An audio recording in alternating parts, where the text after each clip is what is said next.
we had a board meeting, or a general meeting last month, and we were looking for 2 board members. Down 2. Pete Michelson, is he? Peter Wayne. He volunteered to take one of the positions, so we got one position open, if anybody's interested. We're getting a lot done. We got the museum open this year. I don't know if anybody's seen that. Everybody's seen it. Really nice. Really good. Came out really, really nice. So we've got the 8-lot school. We got the General Rufus Putnam Museum, and our next project is the blacksmith shop. And the blacksmith shop, we'd like to see some changes there. We'd like that to be a working museum and open up the doors when you're open. Because we've got, I think we've got a gold mine there.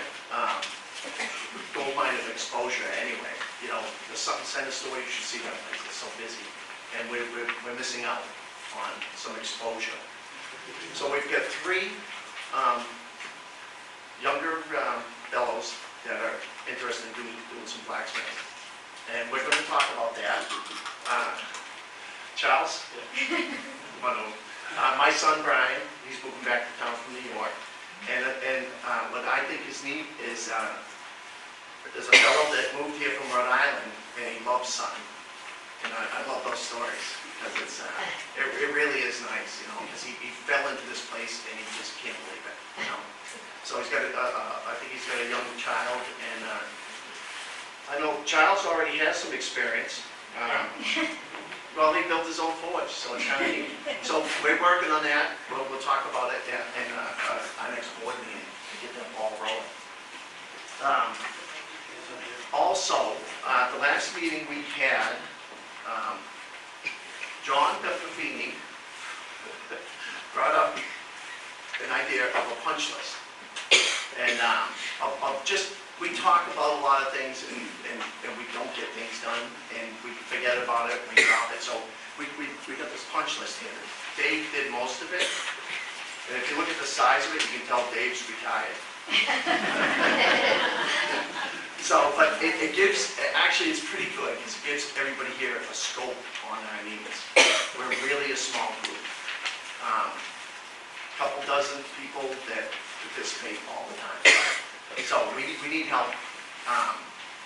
We're doing a lot of good things. Anyway, I'm going to hand it off to Chrissy. Everybody knows what we're here. She put a lot of work into this. So let's give her a hand up.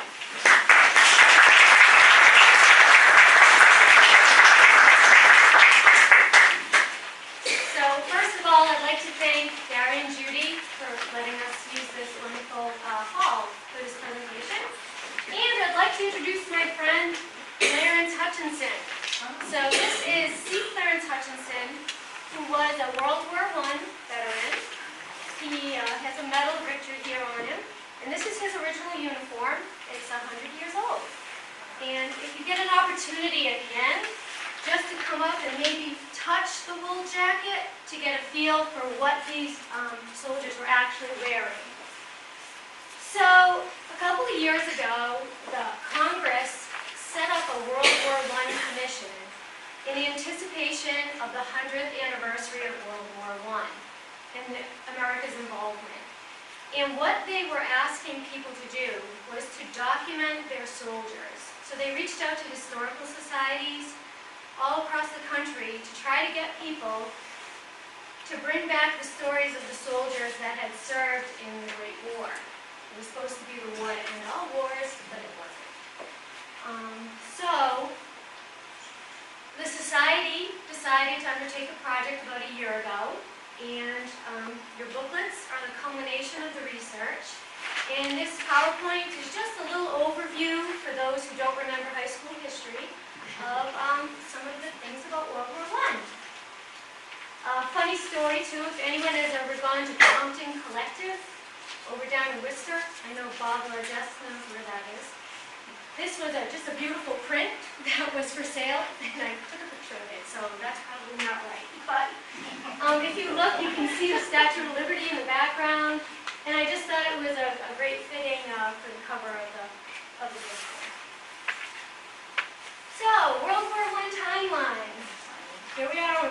school. Here's the Central Powers, here's the Allies, Russia and France.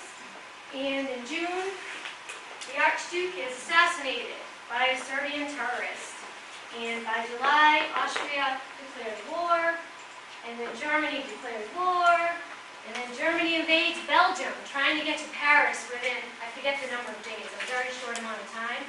They don't succeed.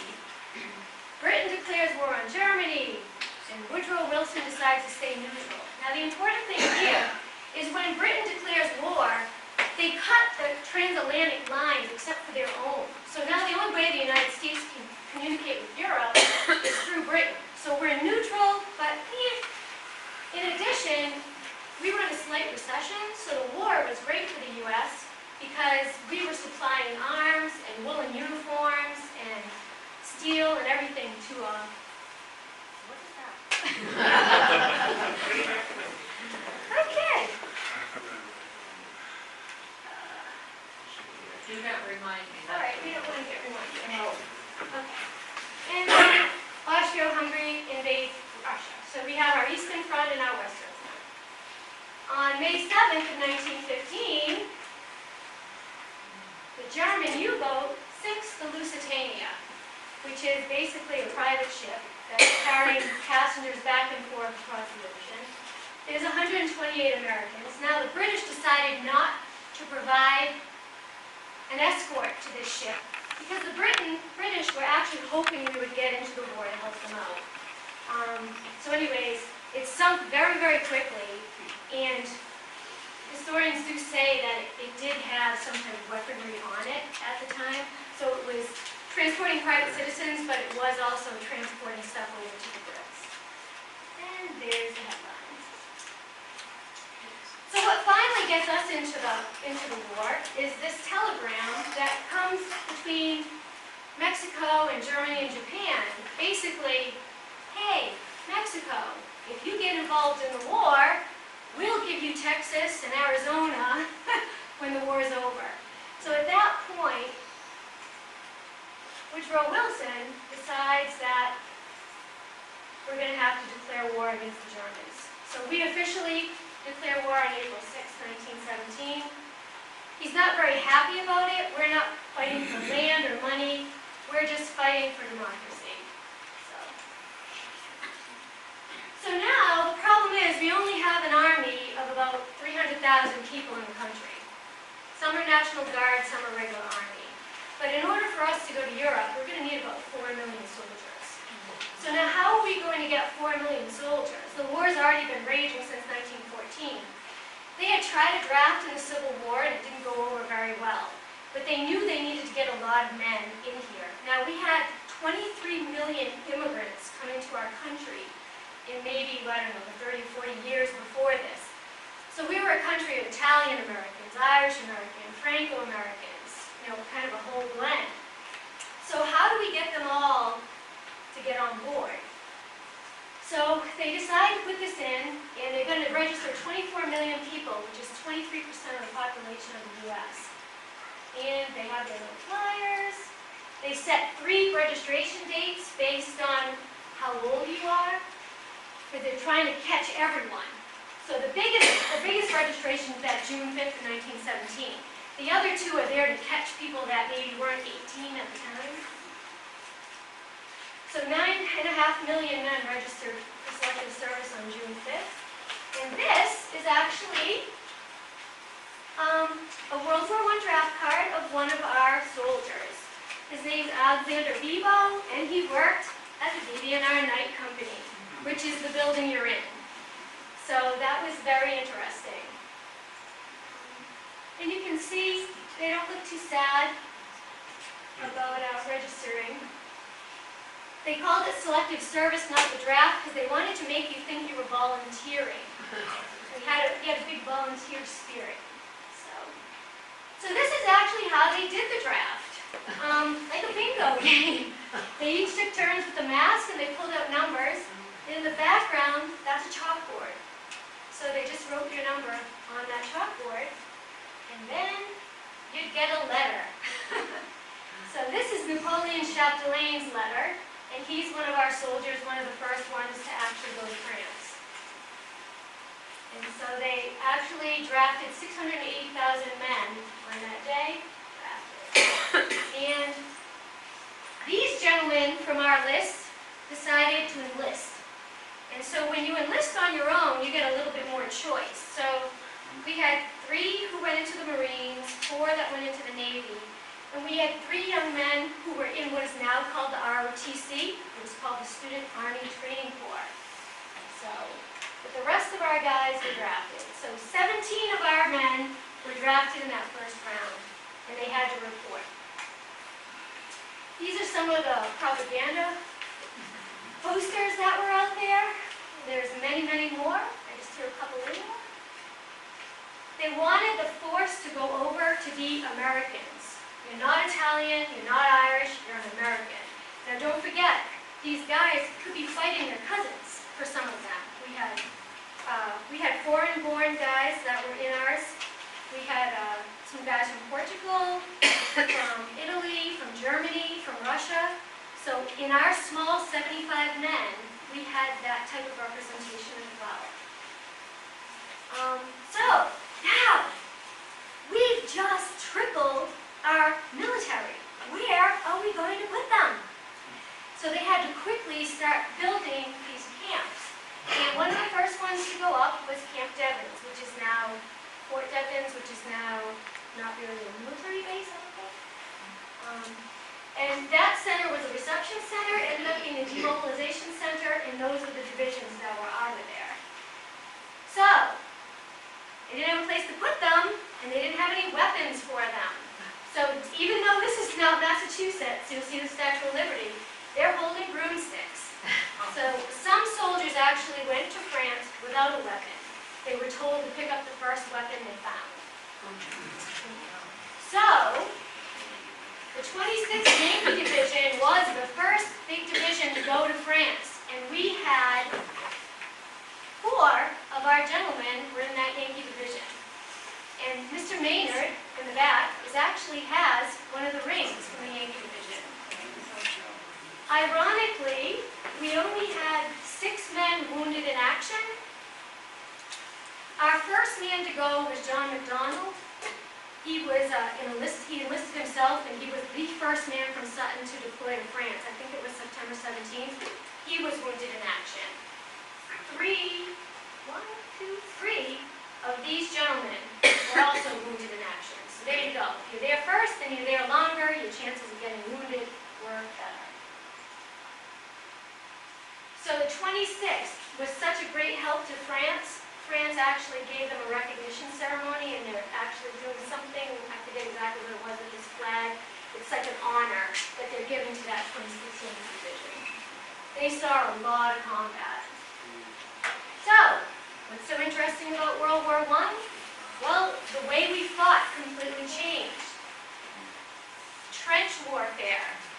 So they just dug trenches all the way along that Belgian border.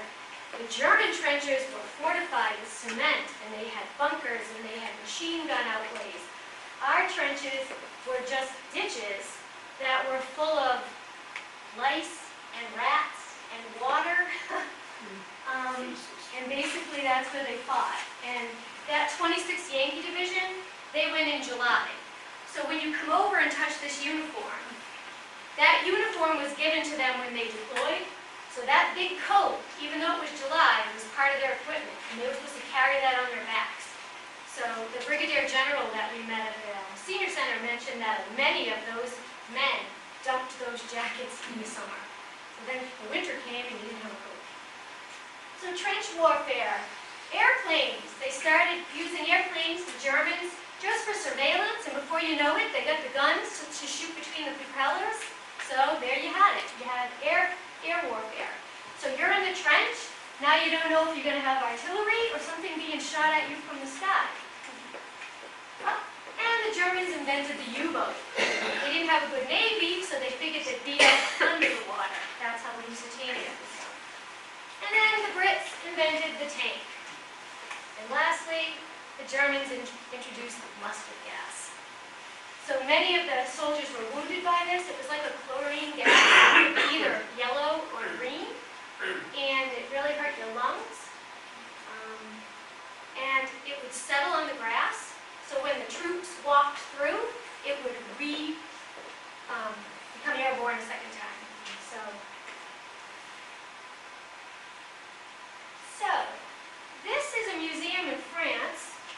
The Chemin caves, there was a lot of going back and forth. So sometimes the Germans held this territory, sometimes the Allies had held this territory. But they're 50-foot deep limestone caves that both sides ended up using for shelters. So inside the caves, you'll see German drawings, French drawings, British writing.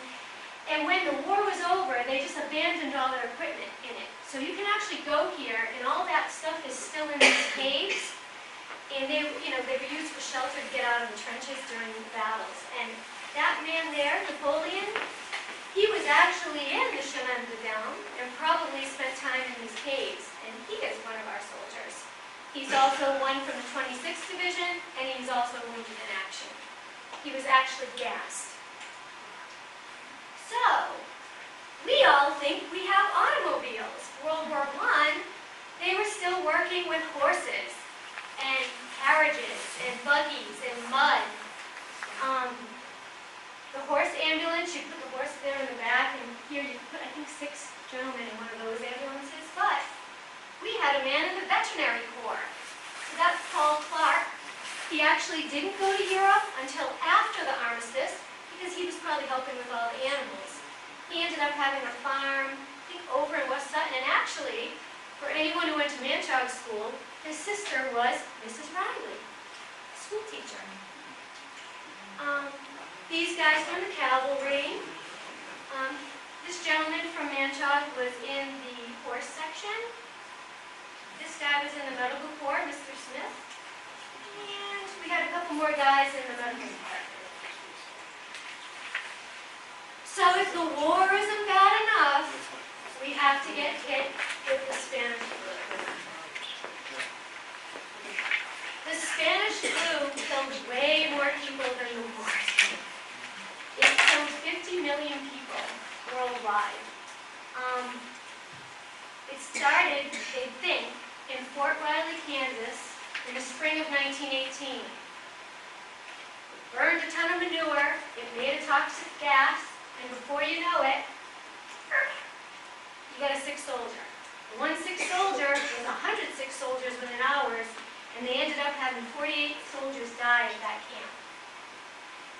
So the close quarters, it was an airborne disease. The close quarters didn't help with getting rid of it, but it wasn't really that bad in the spring. It resurfaced in the fall. And what was happening too is these soldiers from Kansas who maybe had been exposed to the flu but didn't get sick, then got on the food transport. Now they brought the flu to Europe. So they're in the trenches, it's horrible conditions, and now they're spreading this all over. So by September of 1918, you had 40,000 soldiers in European hospitals with the flu. And so they would just lay them in there. It was affecting young people. You could be fine in the morning and be dead 12 hours later. You would get a bluish color, your lungs would fill with fluid, blood would come out of your nose and mouth, and it wasn't killing elderly people, it was targeting young, healthy people. So in September of 1918 also, Camp Devens almost becomes a ground zero for this area.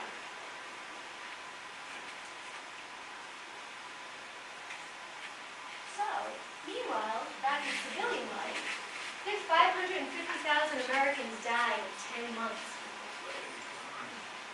They tried to keep people safe by having you wear masks, but it wasn't successful. The most successful thing probably would have been to shut everything down and make everybody stay in their houses, but we had a war effort going on. We were building arms, we were sending blankets, we were building uniforms, so put the mask on, they were still having parades.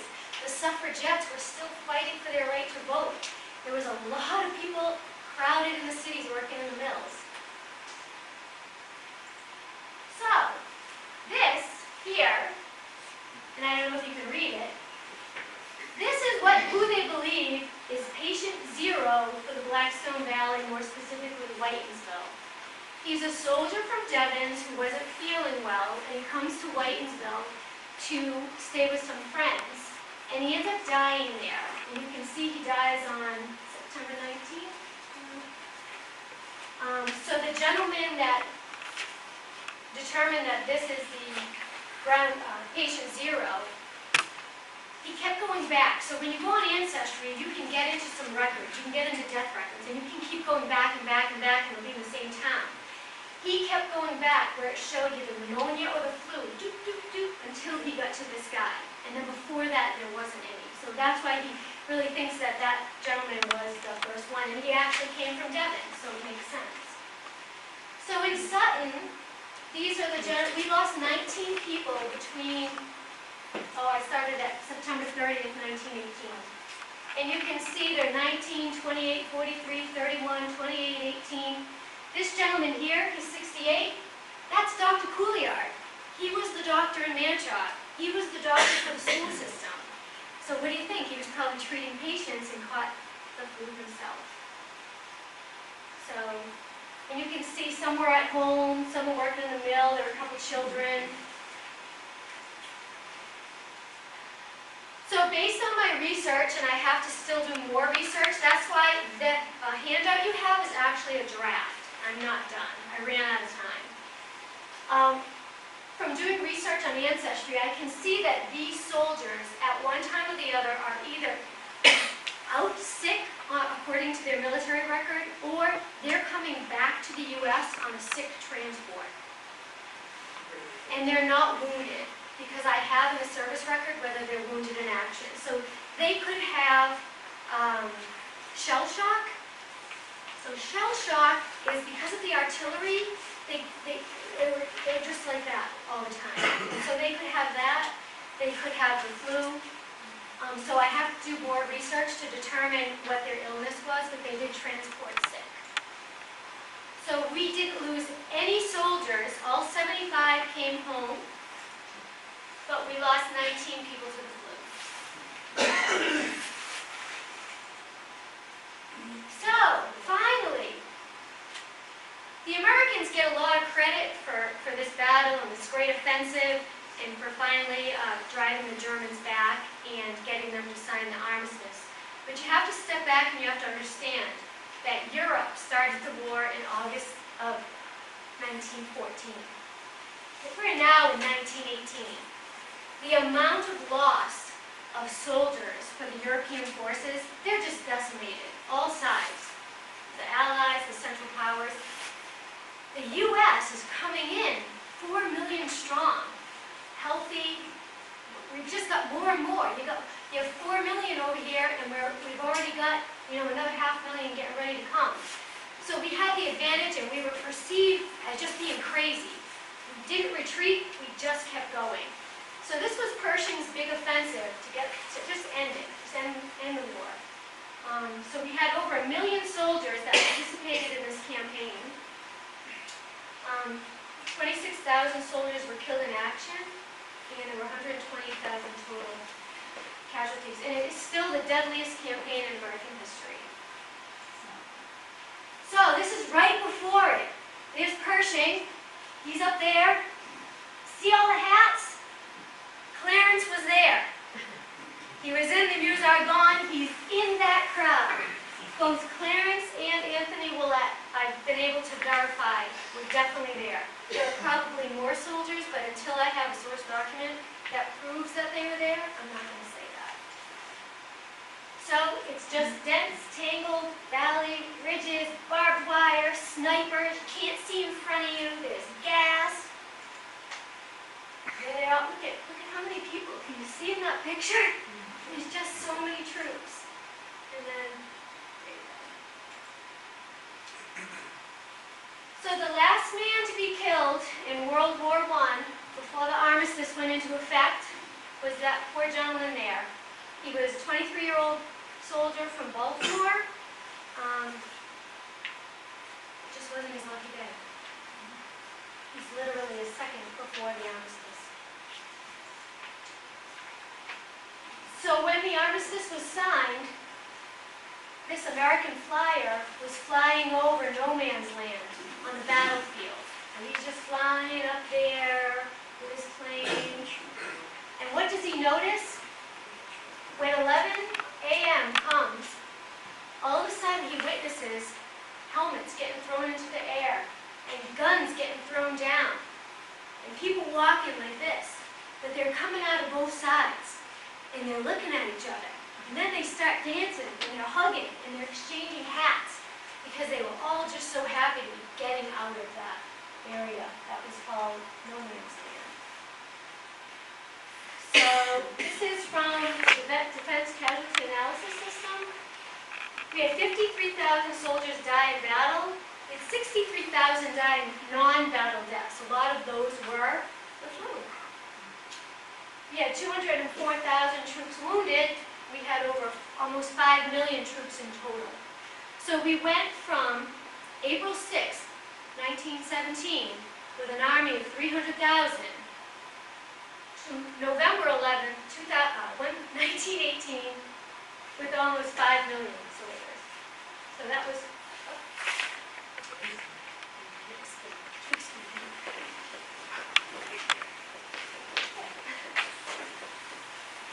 So that was our statistics.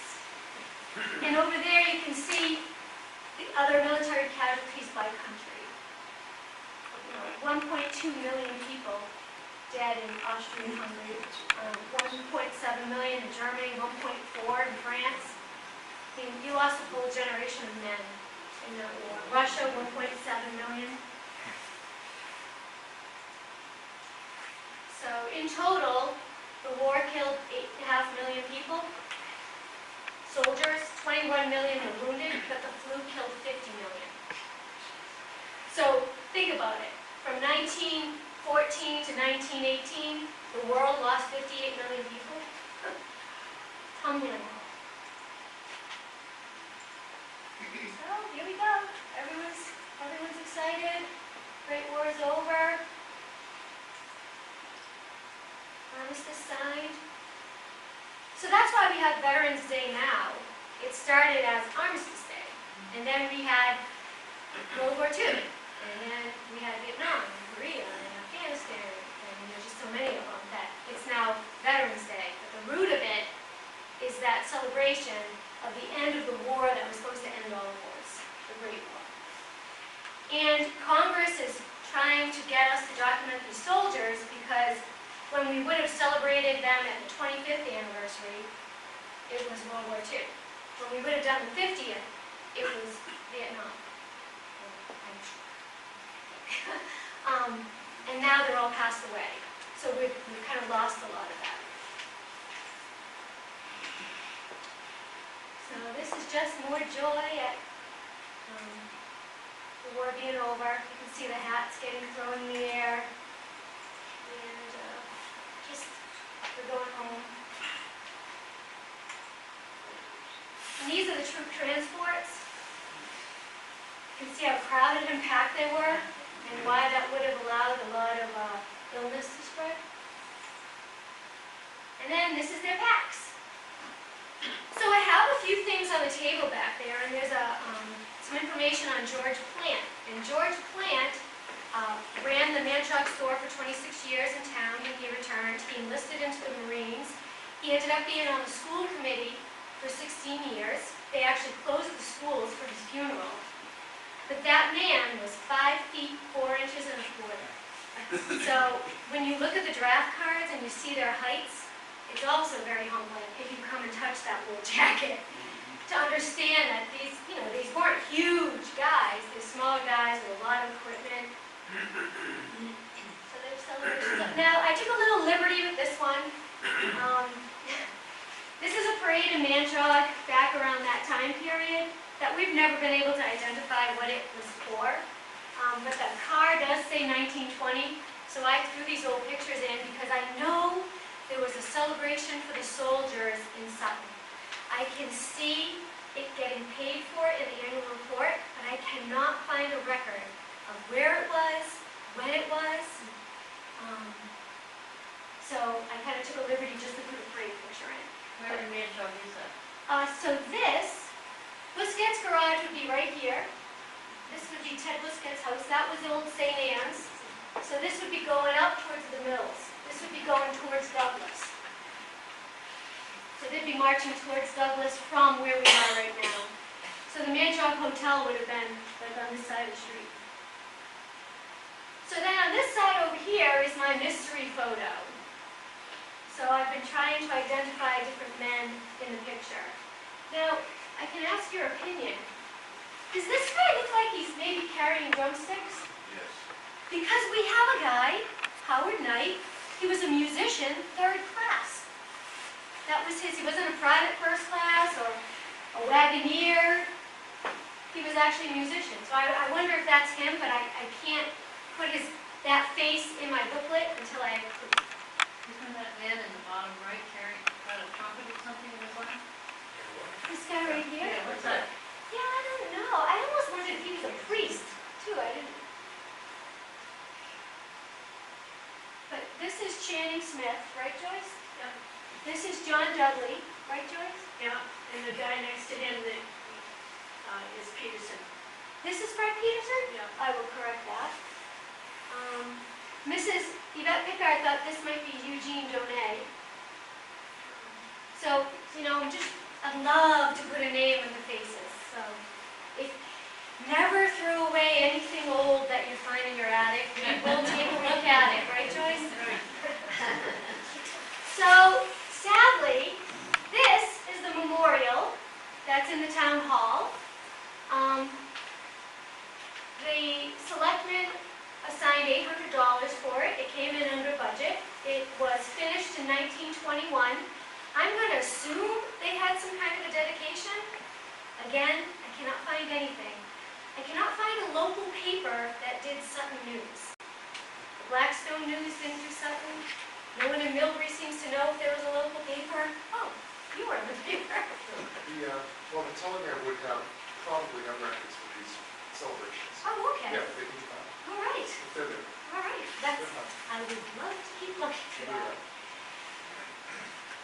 So a couple weeks ago, the Brigadier General from the Adjunct Office came to the Sutton Senior Center to present on Sutton soldiers. And when he did his presentation, he said, "You have 61 soldiers." And when he finished, I went up and I said, "We have 67 soldiers." And he said, "No, you don't." And I said, "Yes, we do. Because in 1920, I'm sure they knew who they were putting onto the tablets.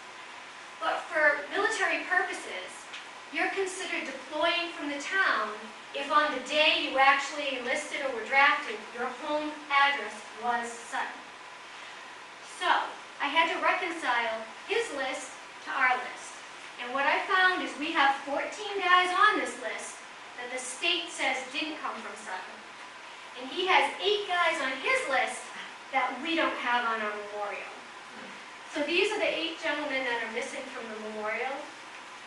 And the other 14, I've been able to show why our fathers have put them on there. One was George Plant. He went to Boston, he said, "I want to be a Marine." They said, "Okay, go to Paris Island." He enlisted in Paris Island. We have another guy that ended up, the day he grew up in Manchog, born in Manchog, family lived in Manchog. He was working in Woonsocket at the time, ended up being out of Rhode Island, but everybody in town knew him. So we have to go with what's on the memorial, and then we have to kind of think about what we're going to do about the guys that aren't on the memorial. So, that's basically my presentation. Does anyone have any questions about, yes? I have a little tidbit. As some of you know, my father was the 9th out of 10 kids. And so they lived in the Armsby place down on Armsby Road there. But my grandmother would set the table for all the kids. And so all during the war, when 2 of my uncles were in World War I, she set a place at the table for them every night.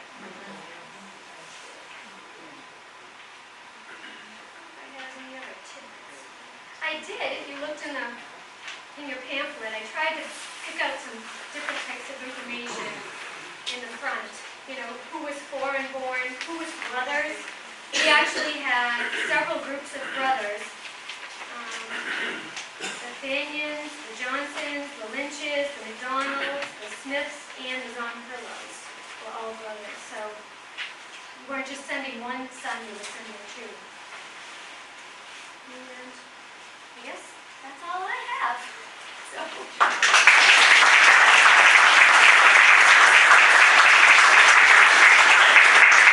I don't know if Carl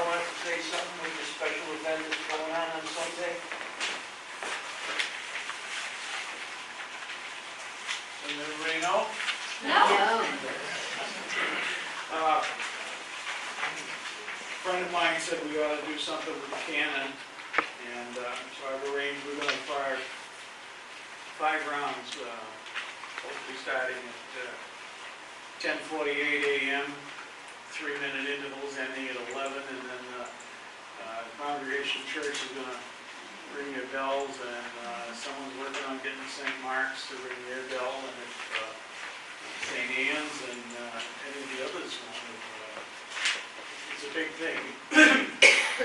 Europe, Germany and England have gotten together and created quite an organization, and they're trying to get every church bell in Europe to ring. And they picked, I believe it's 12:30, not 11. I don't know. I don't know why, but on the 18th. But we thought 11, even though it's not the time. Our time, 11 a.m. French time, 6 a.m. our time, and we thought that was a little early.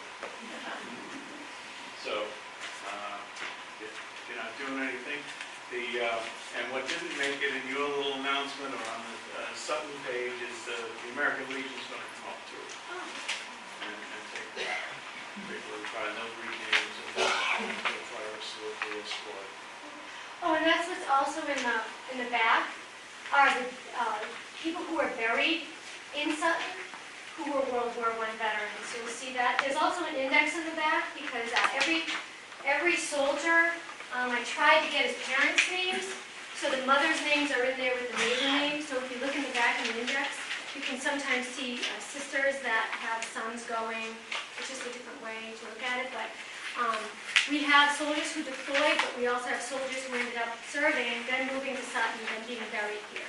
So we really recognize all of them. My Aunt Ethel, Lorraine's wife, was in World War I, and Aunt Flora Dudley went to Washington, D.C. and worked in Washington, D.C. while her husband was overseas, too. So there's a couple of women involved with war effort. What did she do in Washington? I think she worked at the Red Cross. Oh, And then one more announcement, actually, our Chain of Lights is December 1st. We will have the blacksmith shop open, the Clarke school will be open, and the museum will be open on that day. It goes from 10 to 4. So people can stop in. I'll just say one thing. Someone just spoke to me, a little confusion. We'll be firing just outside of the cannon shed where we normally do on New Year's Eve, if anyone's ever come to that. And the Legion will be there with us. I just want to recognize Christine again because she's been working on this for a year, I think, so.